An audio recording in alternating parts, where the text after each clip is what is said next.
Okay, look, starting your own blog and running your own blog is a great way to make long-term passive income. That's what a lot of people don't realize. Once you get it going, you literally make money while you sleep rather than going to a job and getting paid by the hour. Now, it's not get rich quick, okay? It's going to take some time and some effort, but it's well worth the payoff. So today we're going to talk. Okay, step one, pick your niche. So what is a niche? It's basically the topic that your blog is about, the overall big topic that your blog is about. But choosing the right niche is probably the most important decision you can make before you actually start it. You don't want to just start it and start talking about everything. It's not going to work. Because if you choose the wrong niche, it's very unlikely you're actually going to succeed. Yeah, here's the thing. So how do you choose the right niche, right? Because you want to make money, but you've got to ask yourself, what are you passionate about? Because I don't care how much money you could make in that niche. If you're not passionate about it, you're not going to want to learn. You're not going to be the expert. It's like this life of quiet desperation because you don't have a day job anymore, but you're still doing something you hate. So you've got to be passionate about what you're doing. Yeah, it's like being really good at a job that you really hate going to. It's the same sort of concept. So this is the biggest secret, probably passion. Find something you're passionate about. Now, do you intend to make money with it? That's a big question. If you want to sustain yourself with it, you probably want to make money, right? Or is it a hobby? And do you want it to be your primary source of income or just a little extra cash? That makes a difference because you're going to have to pick a niche that you're really passionate about and one that actually is easy to monetize. All right? Some niches are going to be a lot more easy to monetize than others. Aardvark training, not so easy to monetize. Not so easy to monetize. But, the make money niche, love, all kinds of other niches, they're easier to monetize. Now, if you pick a big one, like the make money niche, like the love and sex niche, you better be real motivated. You better really love that topic because you're going to have a lot of driving staying power to actually succeed and stay with it because there is more competition too. But you can. So how do you do that? Research your niche. Learn who your competition is, okay? Find out who the top players are, and I guarantee there's only about 3 to 5 in any particular niche. So learn who they are, comment on their blogs, post, get to know them, build a relationship with these top 5 players because there's more to competition. We like to call it co-opetition. Establish relationships with the key players. Right on. You're not coming in as their competitor, okay? There's plenty market for all of you guys because like Jennifer no more than 3 to 5 people actually get anything done in any niche. Now, next step, next is sort of this niche area, finding the right keywords. You want to also find the right keywords to target in your niche. What's a keyword? People go to Google, go to search engine, they put in a keyword, whatever term they use, and that's how they end up on your blog, on your video. You want to know the little search bar. Exactly. You want to know what those keywords are going to be for your niche and for your blog. For example, if you came across this video, you probably search for how to start a blog, blogging for money, make money online, something like that. Those are the keywords. Okay, so here's the thing. Don't guess. Okay, don't just say, oh, that's my keyword. No, don't guess. And also don't wait until you're successful because eventually your readers and Google will tell you what your keywords are, but you want to make sure that you pick the right ones. Okay, so spend the time up front and invest that energy because otherwise you're going to be doing a lot of double work later on. Absolutely.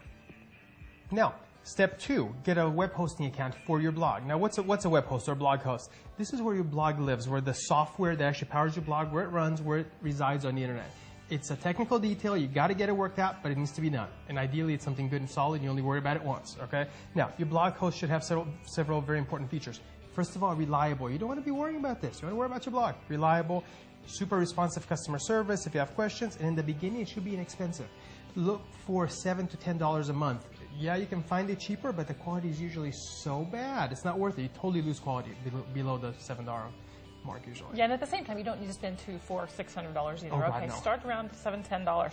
Now, let's talk about free web hosting and why we absolutely do not recommend it. Blog hosting. We're talking about free blog hosts like Blogger.com, WordPress.com. Stay away from it. One, it's virtually impossible to get SEO, traffic, and rankings directly to your blog because they all feed through the main site like Blogger.com or WordPress.com. Support for these blogs, completely non-existent. You may wake up one morning, and this actually happened to us, and realize that your blog is just gone. You put months of work into it, and it's just gone. Gone. Who are you going to call? You're getting a free service. You're a freeloader, right? And here's the big thing. Now some do, but a lot of the free blogging services won't allow you to run ads. They'll run their ads on your blog, but you can't run your own. And they won't let you use affiliate links. So it makes it really difficult to monetize your blog that way. So you can't make money with it. It's no good. Look, pay your $7 a month. It's worth it. Besides, Google sees that you won't even pay $7 a month. Seriously, how serious are you about your site? Absolute basics of getting your blog up and running, okay? Now we're going to give you some tips for how to make it successful once you do get it up and running. Absolutely. Now, because what good is a blog if you don't have anybody coming over? You don't want it just to be your mom, right? Sure. Your mom and your brother, your sister, whatever. Cool. Got visitors. All right.